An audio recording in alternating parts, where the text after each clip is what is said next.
शहरात अतिक्रमणाची समस्या सुटता सुटेना. महानगरपालिका आयुक्त सौम्या शर्मा यांच्या आदेशानुसार नागरिकांच्या तक्रारीवरून दिनांक 29 जानेवारी 2026 रोजी झोन क्रमांक 3 अंतर्गत चपराशीपुरा रोड ऑक्सिजन पार्क समोरील परिसरातील अतिक्रमण हटाव कारवाई करण्यात आली. या कारवाई दरम्यान रस्त्याच्या कडेला बेकायदेशीररित्या लोखंडी ठेले, बल्ल्या तसेच तात्पुरत्या झोपड्या उभारून कच्चे मटण मासे विक्री करणाऱ्या विक्रेत्यांवर कारवाई करण्यात आली.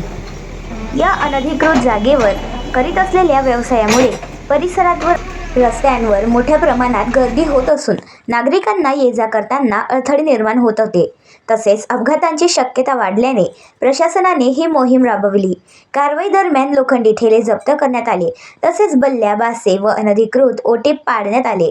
जप्त केलेले साहित्य एका ट्रकमध्ये भरून नेण्यात आले. महानगरपालिकेने नागरिकांना रस्त्यावर अतिक्रमण न करण्याचे आवाहन केले आहे.